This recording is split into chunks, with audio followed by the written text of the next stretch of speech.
আশা করি স্নেহের ছাত্র এবং ছাত্রীরা তোমরা সকলেই ভালো আছো। আজকে আলোচনার মূল উপজীব্য বিষয় হচ্ছে চর্যাপদ নিয়ে আলোচনা করব। এই চর্যাপদ নিয়ে যে আলোচনা করব সেই ক্ষেত্রে তোমাদের কাছে আমার একটা বিশেষ বলা, তোমরা অবশ্যই লাইক, কমেন্ট, শেয়ার এবং সাবস্ক্রাইব করতে একদম ভুলবে না। এইভাবে সঙ্গে থাকবে, পাশে থাকবে, তাহলে এই ধরনের ভিডিও তোমরা কি করবে, সবার আগে পেতে পারবে। চলো কথা না বাড়িয়ে শুরু করা যাক। প্রথম প্রশ্ন হচ্ছে চর্যাপদ। এই চর্যাপদ হচ্ছে বাংলা সাহিত্যের আদিতম নিদর্শন। ওকে, তারপরে দেখো আমি আবিষ্কার লিখেছি। এই চর্যাপদ যিনি আবিষ্কারক তার নাম হচ্ছে মহামহোপাধ্যায় কে? হরপ্রসাদ শাস্ত্রী। হরপ্রসাদ শাস্ত্রী। তিনি কোথা থেকে আবিষ্কার করেছেন? না, নেপালের রাজদরবার থেকে। সালটা কত? না 1907। এই 1907 খ্রিস্টাব্দে কোথা থেকে? না নেপালের রাজদরবার থেকে আবিষ্কার করেন। নেপালের রাজ দরবার থেকে আবিষ্কার করেন। ওকে, যখন এটা প্রকাশ করা হয়েছিল সালটা ছিল কত?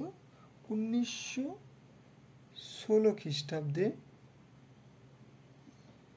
কোথা থেকে? না বঙ্গীয় সাহিত্য পরিষদ থেকে। বঙ্গীয় সাহিত্য পরিষদ থেকে। বঙ্গীয় সাহিত্য পরিষদ থেকে প্রকাশিত হয়েছিল। কি নামে? না হচ্ছে হাজার বছরের পুরানো বাংলা ভাষায় বৌদ্ধ গান ও দোহা নামে তখন কিন্তু প্রকাশিত হয়েছিল। ঠিক আছে, হাজার বছরের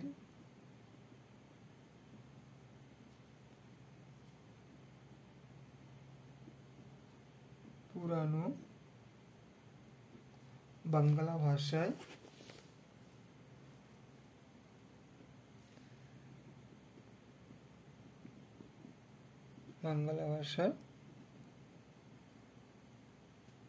বৌদ্ধ গান ও দোহা নামে। বৌদ্ধ গান ও দোহা নামে হাজার বছরের পুরান বাংলা ভাষায় বৌদ্ধ গান ও দোহা নামে। ওকে, এই যে বঙ্গীয় সাহিত্য পরিষদ থেকে প্রকাশিত হচ্ছে হাজার বছরের পুরান বাংলা ভাষায় বৌদ্ধ গান ও দোহা নামে, এই প্রকাশ করার পর আমরা চলে যাব একটা মেন অংশে। কি না, কোন পদকর্তা কটি করে পদ লিখেছেন? আমরা দেখি, যদি চর্যাপদের আদি পদকর্তার নাম আমরা পাবো লুই পাকে। এই লুই পা হচ্ছে পদ সংখ্যা 2টি পদ রচনা করেছেন, 2টি। এবারে আসবো আমরা কুক্কুরি পা। কয়সই কয় কয় রয় দীর্ঘ কুক্কুরি পা, ওনার পদ সংখ্যা হচ্ছে 3টি। প্রসঙ্গক্রমে তোমাদেরকে বলে রাখি যে কুক্কুরি পা হচ্ছে একজন মহিলা কবি বলতে পারি, বা মহিলা পদকর্তা বলবো কুক্কুরি পাকে আমরা। এবারে আসছি যে এর পরের পদকর্তাকে পাবো আমরা চাটিল পা।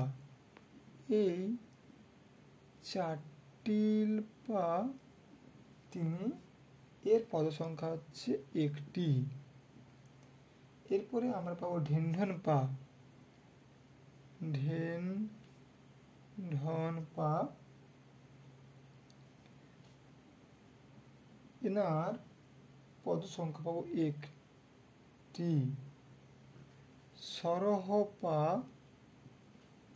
এনার পদ সংখ্যা পাবো 4টি।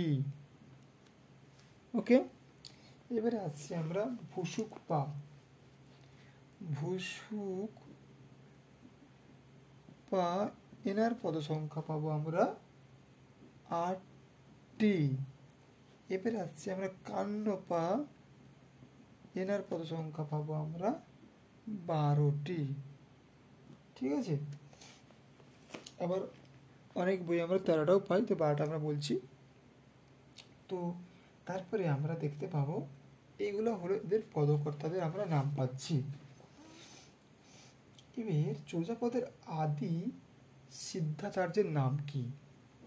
যদি বলি আদি সিদ্ধাচার্যের নাম কিন্তু হবে লুইপাই হবে। আদি প্রথম পদকর্তা আমি বললাম না, তাহলে আদি সিদ্ধাচার্য হচ্ছে কে পাবো আমরা? লুইপাইকেই পাবো। রাহুল সংস্কৃতায়নের মতে চর্যাপদের আদি পদকর্তা কে? তখন আমাকে বলতে হবে সরহপা। এই সরহপা হচ্ছে রাহুল সংস্কৃতায়নের মতে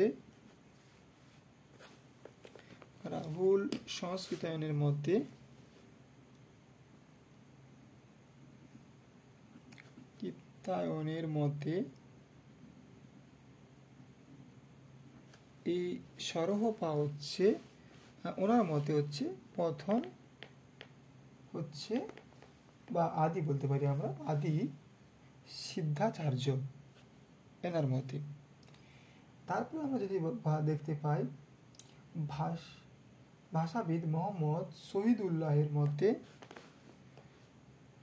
ভাষাবিদ মোহাম্মদ শহীদুল্লাহের মতে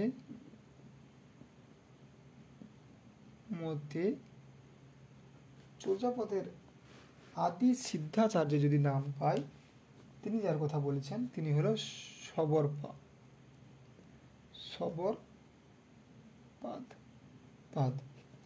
এই সবরপাদের হচ্ছে আমরা পদ সংখ্যা যদি দেখি, তাহলে দেখব ওনার পদ সংখ্যা হচ্ছে 2টি। ওকে, এবার টিকাকার মুনি দত্তের মধ্যে আদি সিদ্ধাচার্য কে? না, টিকাকার মুনি দত্ত, ওনার মতে আদি সিদ্ধাচার্য কে? না হচ্ছে এই লুইপা। ঠিক আছে, প্রথম পদটা ছিল কা আ তরুবর পঞ্চবিডাল, এই লুইপায়ের, তিনি হচ্ছেন আদি সিদ্ধাচার্য চর্যাপদের। এবার আমরা যদি দেখি যে চর্যাপদের ক্ষেত্রে আমরা দেখতে পাবো যে এই এখানে আমরা মহিলা কবি বললাম কুক্কুরিপাকে দেখতে পেয়েছি। তার পাশাপাশি আমরা আরও বিভিন্ন দিক আমরা চর্যাপদ থেকে কিন্তু খুঁজে পাবো। ডক্টর এই যে মোহাম্মদ শহীদুল্লাহ বলেছি, এই মোহাম্মদ শহীদুল্লাহের মতে বা এই রাহুল সংস্কৃতায়নের মতে চর্যার রচনাকাল হচ্ছে 8ম থেকে কত দ্বাদশ শতাব্দী। এনারা বলছেন এদের চর্যাপদের রচনাকাল হচ্ছে 8ম থেকে দ্বাদশ শতাব্দী। আবার তোমরা জানো ভাষাচার্য সুনীতি কুমার চট্টোপাধ্যায়ের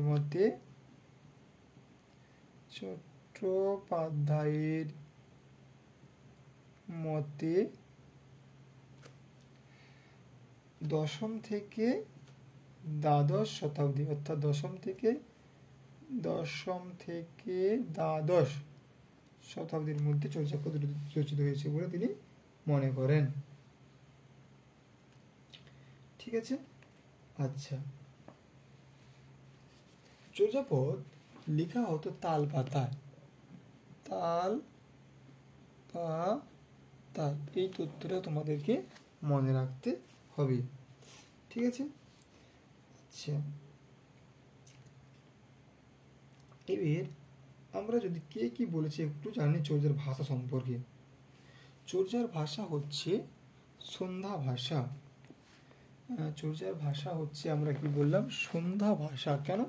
কিছুটা অংশ বুঝতে পারা যায়, কিছুটা অংশ বুঝতে পারা যায় না, তাই চর্যাপদের ভাষাকে আমরা বলবো সন্ধ্যা ভাষা। ঠিক আছে, এবার আমি আসছি যে চর্যাপদের ভাষা সম্পর্কে। সন্ধ্যা ভাষা বললাম। হরপ্রসাদ শাস্ত্রীর মতে সন্ধ্যা ভাষা হলো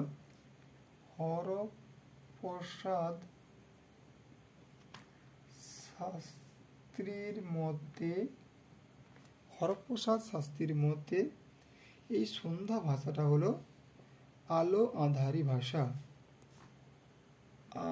আলো আঁধারি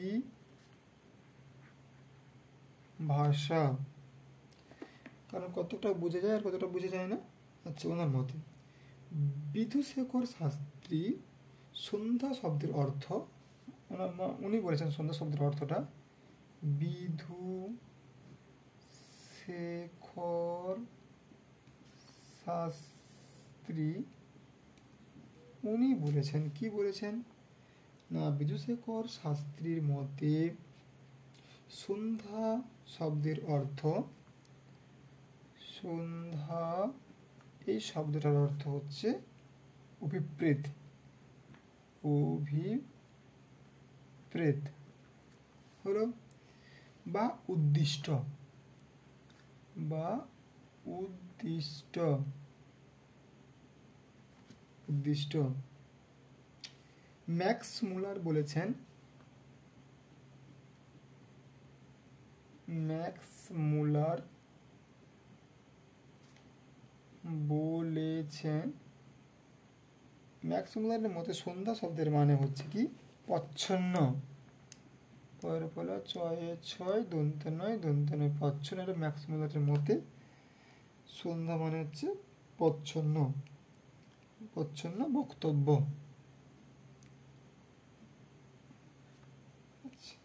পাঁচকড়ি বন্দ্যোপাধ্যায়ের মতে, পাঁচকড়ি বন্দ্যোপাধ্যায়ের মতে,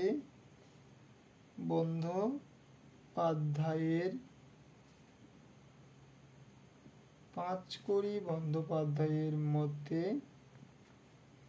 সন্ধ্যা হচ্ছে দক্ষিণ পূর্ব ভাগলপুরের ভাষা, দক্ষিণ পূর্ব ভাগলপুরের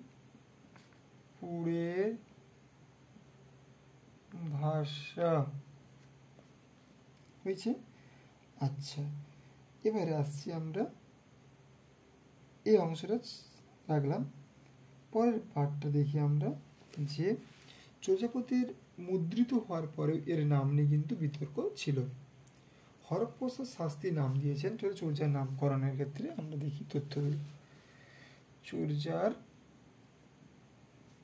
নামকরণ, এই তথ্যে আমরা যদি দেখি, দেখতে পাবো যে হরপ্রসাদ শাস্ত্রী গ্রন্থটির নাম দিয়েছেন হরপ্রসাদ শাস্ত্রী গ্রন্থটির নাম দিয়েছেন চর্যাচর্য বিনিশ্চয়, চর্যাচর্য বিনিশ্চয়, চর্যাচর্য বিনিশ্চয়। পণ্ডিত বিধুশেখর শাস্ত্রীর মতে, পণ্ডিত বিধুশেখর শাস্ত্রীর মতে, পণ্ডিত বিধুশেখর শাস্ত্রীর মতে আশ্চর্য চর্যাচয়, আশ্চর্য চর্যাচয়, আশ্চর্য চর্যাচয়। আচ্ছা, প্রবোধচন্দ্র বাগজির মতে প্রবোধচন্দ্র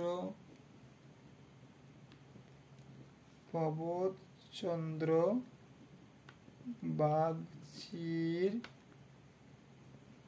মতে চর্যাচর্য বিনিশ্চয়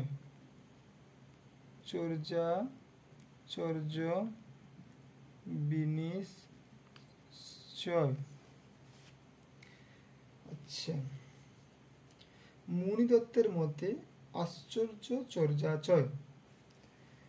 মুনি দত্তের মতে বললাম আশ্চর্য চর্যাচয়।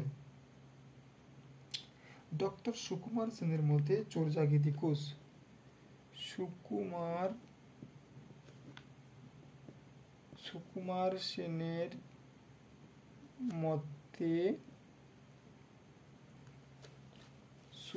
সেনের মতে কি বললাম?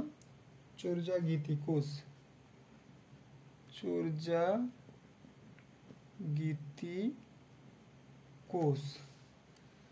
আচ্ছা, তবে শাস্তি মহাশয়ের দেয়া চর্যাচর্য বিনিশ্চয় বা চর্যাপদ এই নামটা কিন্তু গৃহীত হয়েছে।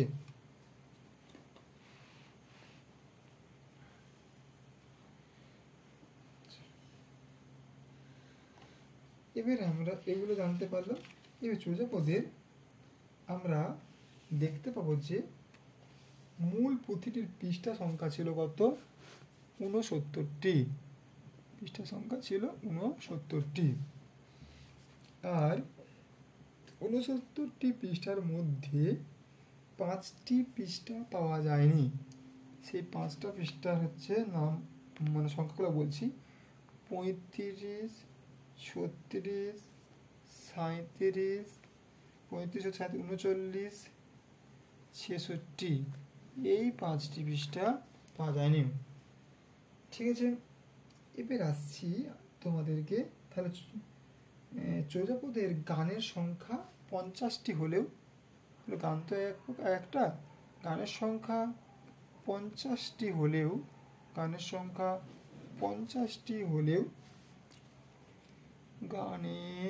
সংখ্যা লিখে তাদের মধ্যে বুঝতে সুবিধা হবে।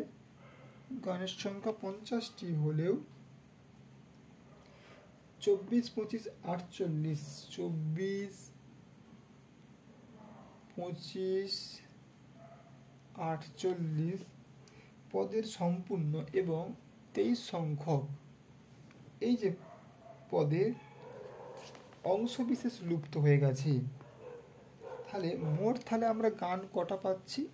তাহলে এখানে 50 মাইনাস এখানে 3 পুরো সম্পূর্ণ, তাহলে 50 থেকে 3 বাদ দিলে কত হয়? 47। এবং এখানে অর্ধেকটা আমরা 23 নম্বর পদের মানে সম্পূর্ণটা পাওয়া যায়নি, হ্যাঁ, গানের ক্ষেত্রে। তাহলে এখানে হাফ, তাহলে হাফ যদি বাদ দিই তাহলে কত? 46.5। তাহলে 46টি আমরা লক্ষ্য করতে পারবো। হ্যাঁ, 46টি পদ তাহলে পাওয়া গিয়েছে। এই অংশটা আমরা লক্ষ্য করতে পারবো। আচ্ছা, এইগুলো হলো চর্যাপদের ক্ষেত্রে সবথেকে গুরুত্বপূর্ণ একটা অধ্যায় বা পাঠ। আরেকটা তোমাদেরকে জানাবো যে এই যে 1000 বছরের, আমরা আগে দেখিয়েছিলাম একটা 1000 বছরের পুরানো বা বাংলা ভাষা বৌদ্ধ গান যে দোহা নামে যে গ্রন্থটি প্রকাশিত হয়েছিল, ওই শঙ্করের মোট কটা গ্রন্থ ছিল? একত্রে যখন প্রকাশিত হলো তখন তো 1000 বছরের পুরানো বাংলা ভাষায় বৌদ্ধ গান দোহা নামে প্রকাশিত হলো। যখন প্রকাশিত হয়েছিল তখন মোট কটা গ্রন্থ ছিল? না, সেই মোট হচ্ছে 4টা গ্রন্থ। 1 নম্বর যদি আমি লিখি তাহলে পাবো চর্য বিনিশ্চয়। 2 নম্বরে আমরা পাবো সরহপাদের দোহা।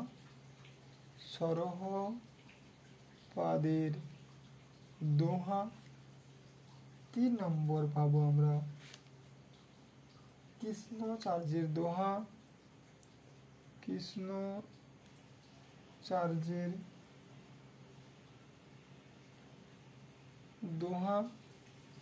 আর আমরা 4 নম্বরে পাবো ডাকার নব।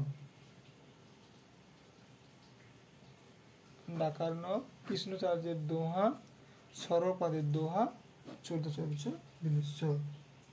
এই 4টি একত্রে প্রকাশিত হয়েছিল 1000 বছরের পুরাণ বাংলা ভাষায় বৌদ্ধ গান ও দোহা নামে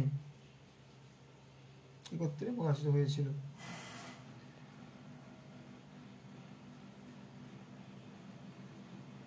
ওই যে আমরা বললাম যে দোহ মানে সরপাদের দোহা আমরা বলেছি, এই যে দোহা বা ডাকার নব যে বলেছি না, এই দোহা বা ডাকার নব এটা কিন্তু হচ্ছে এগুলো কিন্তু ভাষা বাংলা নয়, এর হচ্ছে সৌর শ্রেণী অপভ্রংশ লক্ষণাক্রান্ত, সৌর শ্রেণী অপভ্রংশ লক্ষণাক্রান্ত। এবার আমরা আরেকটা পার্ট যদি দেখি তাহলে দেখতে পাবো যে চর্যাপদের ক্ষেত্রে একটা গুরুত্বপূর্ণ অধ্যায়,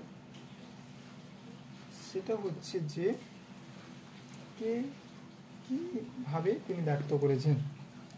ODBL সুনীতি কুমার চট্টোপাধ্যায় ODBL এর প্রকাশকাল হচ্ছে 1926।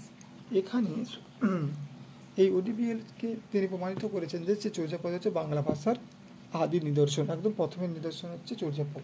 কে বলছে? সুনীতি কুমার চট্টোপাধ্যায়। পরে যদি দেখি চর্যাপদের ফটোগ্রাফি কে ছাপেন কত খ্রিস্টাব্দে? চর্যাপদের ফটোগ্রাফি ছাপেন হচ্ছে নীলরতন সেন। নীলরতন সেন কত খ্রিস্টাব্দে? 1978 খ্রিস্টাব্দে। এরপরের প্রশ্ন পাবো যে চর্যাপদের রচনাকালে বাংলাদেশে পাল রাজত্বকাল ছিল। বাংলাদেশে তখন পাল রাজত্ব ছিল। এরপরে যদি আমরা দেখতে পাবো যে চর্যাপদের বিদেশি গবেষকদেরকেও আমরা খুঁজে পাবো। তার আগে আমরা বলে দিই চর্যার হচ্ছে বাঙালি গবেষকরা কারা, এটা আমরা সবাই পারবো। বাঙালি গবেষক কারা? গবেষক করেছেন যারা, তাদের নাম হচ্ছে হরপ্রসাদ শাস্ত্রীকে পাবো আমরা, আর প্রবোধচন্দ্র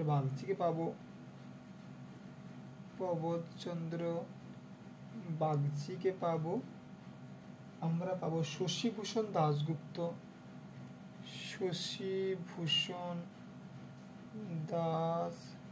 দাশগুপ্তকে পাবো, সুনীতি কুমার চট্টোপাধ্যায়কে পাবো, সুকুমার সেনকে পাবো, ইত্যাদি ইত্যাদি পাবো। এগুলো পাবো আমরা।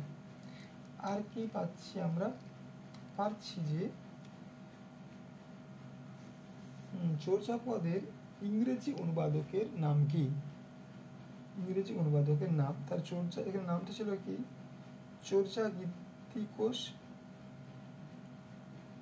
চর্যাগীতিকোষ অফ কত? 1956 সালটা। নাম কি ছিল? পিসি বাগচি ইংরেজি অনুবাদকের নাম।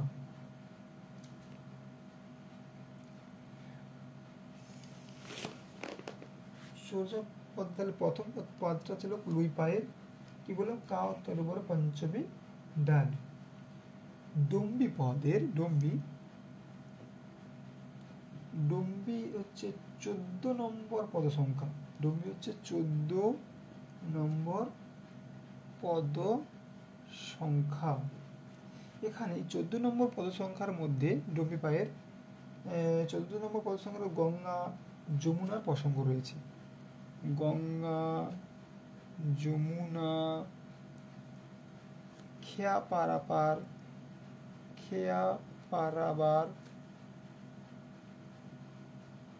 নৌকা, এই প্রসঙ্গগুলো আমরা এই অংশে কিন্তু খুঁজে পাবো। ঠিক আছে। এবারে আসি বিনা পায়ের পদ সংখ্যা হচ্ছে বিনা লেখা পদটা না পাবো, বিনা এই যে এই লেখার এই পদ সংখ্যাটা পাবো আমরা বিনার বা বাদ্য, এখানে পাবো আমরা 17 নম্বর পদে। আচ্ছা, পট্টমঞ্জুরি এই রাগটা, পট্টমঞ্জুরি এই এর রাগটা 11 বার ব্যবহৃত হয়েছে, 11 বার ব্যবহৃত হয়েছে। আচ্ছা, আমরা